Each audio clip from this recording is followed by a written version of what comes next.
ಹೈಗೆ ತಲೆನೋವಾದ ಕೈ ನಾಯಕರ dinner politics. ಅಧಿಕಾರ ಹಂಚಿಕೆ ವಿಚಾರದಲ್ಲಿ ಚರ್ಚೆ ಮಧ್ಯೆಯೇ ರಹಸ್ಯ ಸಭೆಯನ್ನ ನಡೆಸಲಾಗ್ತಾ ಇದೆ. ಇದೀಗ ಹೈಕಮಾಂಡ್ಗೆ ತಲೆನೋವಾಗಿದೆ ಕಾಂಗ್ರೆಸ್ ನಾಯಕರ ಡಿನ್ನರ್ ಪಾಲಿಟಿಕ್ಸ್.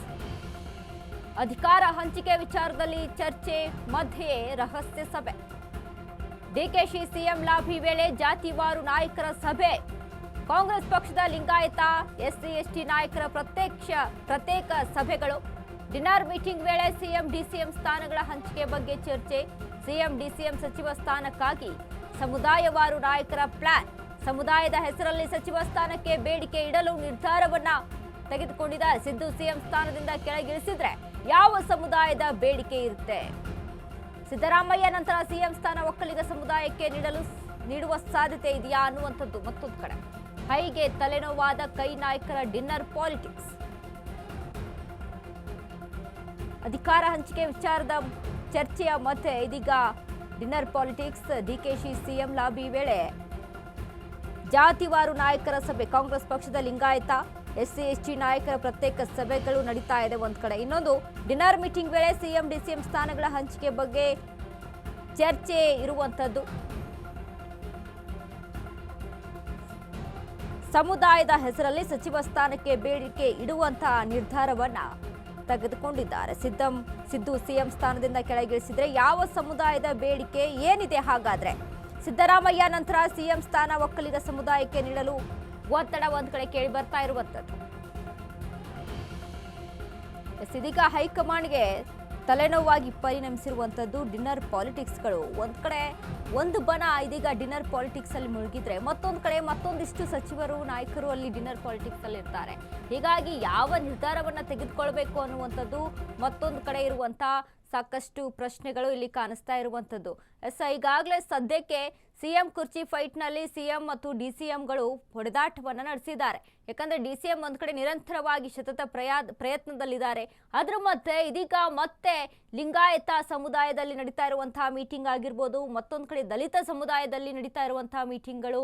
ಈಗ ನಿನ್ನೆ ಅಷ್ಟೇ ನಾವು ಗಮನಿಸಿದ್ವಿ, MB ಪಾಟೀಲ್ ನೇತೃತ್ವದಲ್ಲಿ ಒಂದು ಮೀಟಿಂಗ್ ಆಗುತ್ತೆ. ಅದಾದ ಬಳಿಕ ಅಲ್ಲಿ ಡಾಕ್ಟರ್ ಜಿ ಪರಮೇಶ್ವರ್ ಅವರ ನೇತೃತ್ವದ ಮತ್ತೊಂದು ಮೀಟಿಂಗ್ ಆಗುತ್ತೆ. ಅಲ್ಲಿ Mahadevappa doctor G Parameshwar meeting ಒಂದ್ ಕಡೆ ಆಗುತ್ತೆ.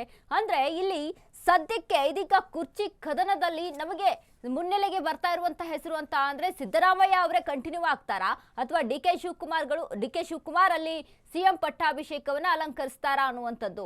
ಹೀಗಾಗಿ ಸಿಎಂ ಪಟ್ಟಕ್ಕೆ ಸಮುದಾಯದ ಬೇಡಿಕೆಗಳು ಯಾವ ರೀತಿಯಾಗಿದ್ದಾವೆ ಅಂತ ನಾವು ಅಲ್ಲಿ ಗಮನಿಸಿ ನೋಡೋದಾದ್ರೆ, ದಲಿತ ಕೋಟಾ KH ಮುನಿಯಪ್ಪ, ಇನ್ನು ಅದೇ ರೀತಿಯಾಗಿ ಲಿಂಗಾಯತ ಕೋಟಾದಲ್ಲಿ MB ಪಾಟೀಲ್ ಇರುವಂಥದ್ದು. ಇನ್ನು ಲಿಂಗಾಯತ ಕೋಟಾದಲ್ಲಿ ಈಶ್ವರ್ ಖಂಡ್ರೆ ಹೆಸರು ಮುನ್ನೆಲೆಗೆ ಇದೆ. ಒಕ್ಕಲಿಗ ಕೋಟಾದಲ್ಲಿ DK ಶಿವಕುಮಾರ್ ಹೆಸರು ಮುನ್ನೆಲೆಗೆ ಇರುವಂಥದ್ದು.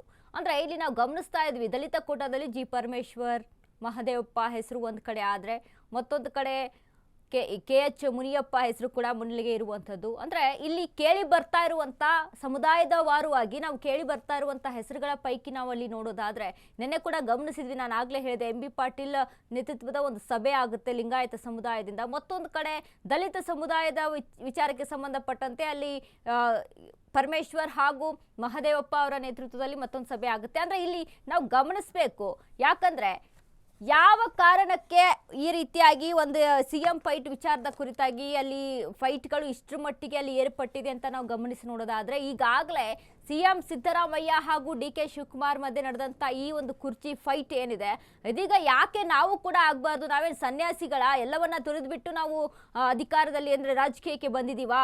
ಹಾಗಾಗಲ್ಲ. ರಾಜಕೀಯ ಅಂತ ಅಂದ ಮೇಲೆ ಒಂದೊಂದು ಅಧಿಕಾರದ ಬಗ್ಗೆ ಅಲ್ಲಿ ಎಲ್ರಿಗೂ ಕೂಡ ಕನಸಿರುತ್ತೆ, ಎಲ್ರಿಗೂ ಕೂಡ ಆಸೆಗಳಿರುತ್ತೆ. ಹಾಗಾಗಿ ಆಸೆ ಪಡೋದ್ರಲ್ಲಿ ತಪ್ಪೇನಿಲ್ವಲ್ಲ, ನಾವು ಕೂಡ ಸಿಎಂ ಆಗೋದ್ರಲ್ಲಿ ತಪ್ಪೇನಿಲ್ವಲ್ಲ, ನಮಗೂ ಕೂಡ ಕನಸುಗಳು ಆಸೆಗಳು ಇದ್ದೇ ಇರುತ್ತೆ ಅಲ್ವಾ, ನಾವು ಕೂಡ ಪಕ್ಷಕ್ಕಾಗಿ ಕೆಲಸ ಮಾಡಿದೀವಲ್ವಾ. ಹೀಗೆ ಒಂದಿಷ್ಟು ವಿಚಾರಗಳು ಕೆಲವೊಂದು ಕಡೆ ನಾವು ಗಮನಿಸಿದ್ವಿ. ಅದೇ ರೀತಿಯಾಗಿ ಜಿ ಪರಮೇಶ್ವರ್ ವಿಚಾರಕ್ಕೆ ಸಂಬಂಧಪಟ್ಟಂತೆ ಮಾತನಾಡೋದಾದ್ರೆ, ಅಲ್ಲಿ ಸಿದ್ದರಾಮಯ್ಯ ಆಪ್ತರಾಗ್ತಾರೆ. ಒಂದ್ ಕಡೆ ಸಿದ್ದರಾಮಯ್ಯ ಅವರಿಗೆ ಈಗಾಗಲೇ ಪರಮೇಶ್ವರ ವಿಚಾರಕ್ಕೆ ಸಂಬಂಧಪಟ್ಟಂತೆ ಒಂದು ಕಡೆ ಕನ್ಸರ್ನ್ ಕೂಡ ಇರುವಂಥದ್ದು, ಇದೆಲ್ಲವೂ ಕೂಡ ಈಗ ಸಾಕಷ್ಟು ಚರ್ಚೆಗೆ ಗ್ರಾಸವಾಗಿರುವಂಥದ್ದು. ಈ ಬಗ್ಗೆ ಹೆಚ್ಚಿನ ಮಾಹಿತಿಯನ್ನ ಕೊಡ್ತಾರೆ ನಮ್ಮ ಪ್ರತಿನಿಧಿ ದೀಪಾ. ದೀಪಾ, ಇದೀಗ ಸಿಎಂ ಕುರ್ಚಿ ವಿಚಾರಕ್ಕೆ ಸಂಬಂಧಪಟ್ಟಂತೆ ಒಂದು ಕಡೆ ಸಿಎಂ ಡಿಸಿಎಂ ಫೈಟ್ ಒಂದು ಕಡೆ ಆದ್ರೆ, ಮತ್ತೊಂದು ಕಡೆ ಈ ಸಮುದಾಯವಾರು ಮೀಟಿಂಗ್ಗಳೇನಿದಾವಲ್ಲ, ಇದು ಒಂದು ಕಡೆ ಹೈಕಮಾಂಡ್ಗೆ ತಲೆನೋವಾಗಿ ಪರಿಣಮಿಸಿರುವಂಥದ್ದು. ಏನೆಲ್ಲ ಅಪ್ಡೇಟ್ಸ್ ಇದೆ ದೀಪಾ ಈ ಬಗ್ಗೆ? ಒಂದ ನಾಯಕತ್ವ ಬದಲಾವಣೆ ಅನ್ನುವಂತಹ ವಿಚಾರ ಏನಿದೆ ಅದು ಸಮುದಾಯವಾರು ಮೀಟಿಂಗ್ ಗಳನ್ನ ಮಾಡುವಂತಹ ನಿಟ್ಟಿನಲ್ಲಿ ಬದಲಾಗಿದೆ ಅಂದ್ರೆ ತಪ್ಪಾಗಿರ್ಲಿಲ್ಲ. ಪ್ರಮುಖವಾಗಿ ಇತ್ತೀಚೆಗೆ ಅಂದ್ರೆ ಅಧಿವೇಶನ ನಡೆಯುವಂತಹ ಸಂದರ್ಭದಲ್ಲಿ ಅಹಿಂದ ನಾಯಕರೆಲ್ಲರೂ ಕೂಡ ಸೇರಿ ಒಂದು ಡಿನ್ನರ್ ಮೀಟಿಂಗ್ ಅನ್ನ ಮಾಡಿದ್ರು. ಬಳಿಕ ಲಿಂಗಾಯತ ನಾಯಕರುಗಳು ಸೇರಿ ಸ್ಪೆಷಲಿ ಎನ್ ಡಿ ಪಾಟೀಲ್ ಅವರ ನೇತೃತ್ವದಲ್ಲಿ ಆ ಒಂದು ಡಿನ್ನರ್ ಮೀಟಿಂಗ್ ಮಾಡಿದ್ರು. ಇದೆಲ್ಲವೂ ಕೂಡ ಮುಂಬರುವಂತಹ ದಿನಗಳಲ್ಲಿ ತಮಗೆ ಒಂದು ಪ್ರಾತಿನಿಧ್ಯವನ್ನ ನೀಡಬೇಕು ಅನ್ನುವಂತಹ ನಿಟ್ಟಿನಲ್ಲಿ ಸೇರ್ತಾ ಇರುವಂತದ್ದು. ಲಿಂಗಾಯತರಲ್ಲೂ ಕೂಡ ಅತಿ ಹೆಚ್ಚು ಶಾಸಕರಿರುವಂತಹ ಸಮುದಾಯ ಯಾವ್ದಾದ್ರು ಕಾಂಗ್ರೆಸ್ ನಲ್ಲಿ ಇದ್ರೆ ಅದು ಲಿಂಗಾಯತ ಸಮುದಾಯ. ಸುಮಾರು 34 ಜನ ಶಾಸಕರುಗಳು ಆಯ್ಕೆ ಆಗಿ ಬಂದಿರುವಂತದ್ದು. ಇದರ ಜೊತೆಗೆ ಇದು ಯಾಕೆ ತಲೆನೋವು ಆಗ್ತಿದೆ ಹೈಕಮಾಂಡ್ ನಾಯಕರಿಗೆ ಅಂದ್ರೆ, ಈಗ ಇರುವಂತಹ ಸಮಸ್ಯೆಯ ಮಧ್ಯೆ ಮತ್ತೆ ಸಮುದಾಯಗಳು ಒಟ್ಟುಗೂಡಿ ಅತಿ ಹೆಚ್ಚು ಅದು ಸಿಎಂ ಸ್ಥಾನ ಆಗಿರ್ಬೋದು ಅಥವಾ ಡಿಸಿಎಂ ಸ್ಥಾನಗಳಾಗಿರ್ಬೋದು ಅಥವಾ ಸಚಿವ ಸ್ಥಾನವನ್ನ ಹೆಚ್ಚುವರಿಯಾಗಿ ತಮ್ಮ ಸಮುದಾಯಕ್ಕೆ ನೀಡಿ ಅನ್ನುವಂತಹದ್ದಾಗಿರ್ಬೋದು, ಎಲ್ಲಿ ಮತ್ತೆ ಹೈಕಮಾಂಡ್ ಮುಂದೆ ಬರ್ತಾರೋ ಅನ್ನುವಂತಹದ್ದು ಕೂಡ ಹೈಕಮಾಂಡ್ ನಾಯಕರಲ್ಲಿ ಬಂದಿರುವಂತಹ ತಲೆನೋವು. ಆದ್ರೆ ಅತಿ ಹೆಚ್ಚು ಸ್ಥಾನ ತಮಗ್ ಬೇಕು ಅನ್ನುವಂಥದ್ದು ಅಥವಾ ಅಹಿಂದ ನಾಯಕರು ಇನ್ ಕೇಸ್ ಏನಾದ್ರೂ ನಾಯಕತ್ವ ಬದಲಾವಣೆ ಅಂತ ಬಂದ್ರೆ ಅದನ್ನ ದಲಿತ ಸಮುದಾಯದವ್ರಿಗೆ ಕೊಡ್ಬೇಕು ಅನ್ನುವಂತಹ ನಿಟ್ಟಿನಲ್ಲೂ ಕೂಡ ಚರ್ಚೆ ಆಗಿರುವಂತದ್ದು ಸಹಜವಾಗಿ ಹೈಕಮಾಂಡ್ಗೆ ನುಂಗಲಾರದ ತುಪ್ಪ ಆಗಿದೆ. ಇಲ್ಲಿ ಸಿದ್ದರಾಮಯ್ಯವನ್ನ ಬದಲಾವಣೆ ಮಾಡಿದ್ರೆ ಏನಾಗುತ್ತೆ ಅನ್ನುವಂತಹ ಒಂದಿಷ್ಟು ಚಿಂತೆ ಜೊತೆಗೆ ಈ ರೀತಿಯಾದಂತಹ ಸಮುದಾಯದ ಸಭೆಗಳು ಕೂಡ ಅವರಿಗೆ ಒಟ್ಟುಗೂಡಿ ಸಮುದಾಯಗಳು ಸಭೆ ಮಾಡುವಂತದ್ದು ಕೂಡ ಸಹಜವಾಗಿ ಅಂದ್ರೆ ಸಮುದಾಯವೇ ಎಲ್ಲಿ ತಿರುಗಿ ಬಿದ್ಬಿಡುತ್ತೋ ಹೈಕಮಾಂಡ್ ನಾಯಕರ ವಿರುದ್ಧ ಅನ್ನುವಂತಹ ತಲೆನೋವು ಕೂಡ ಇರುವಂತದ್ದು. ಹಾಗಾಗಿ ಈ ಸಭೆಗಳು ಇಲ್ಲಿಗೆ ನಿಲ್ಲೋದಿಲ್ಲ, ಮುಂದುವರಿತಾನೆ ಇರ್ತವೆ. ಎನ್ ಡಿ ಪಾಟೀಲ್ ಹೇಳುವಂತಹ ಸಂದರ್ಭದಲ್ಲೂ ಕೂಡ ನಾವು ತಿಂಗಳಿಗೊಮ್ಮೆ ಸೇರ್ಬೇಕು, ಯಾಕಂದ್ರೆ ಸಮುದಾಯ ದೊಡ್ಡದಿದೆ, ಅತಿ ಹೆಚ್ಚು ಶಾಸಕರನ್ನ ಕೊಟ್ಟಿದೆ, ಈ ಲಿಂಗಾಯತ ಸಮುದಾಯದ ಇನ್ನು ಉಳಿದಂತಹ ಬೇಡಿಕೆಗಳನ್ನು ಕೂಡ ಈಡೇರಿಸಬೇಕಾಗುತ್ತೆ ಅನ್ನುವಂತಹದ್ದೆಲ್ಲದೂ ಕೂಡ ನೇರವಾಗಿ ಹೈಕಮಾಂಡ್ಗೆ ಎಚ್ಚರಿಕೆಯನ್ನ ಕೊಟ್ಟಂತೆ ಇತ್ತು. ಹಾಗಾಗಿ ಇದು ಹೈಕಮಾಂಡ್ ನಾಯಕರಿಗೂ ಕೂಡ ತಲೆಬಿಸಿಯಾಗಿರೋದಂತೂ ನಿಜ. ವನಿತಾ, ಥ್ಯಾಂಕ್ ಯು ದೀಪಾ ನಿಮ್ಮೆಲ್ಲ ಮಾಹಿತಿಗೆ.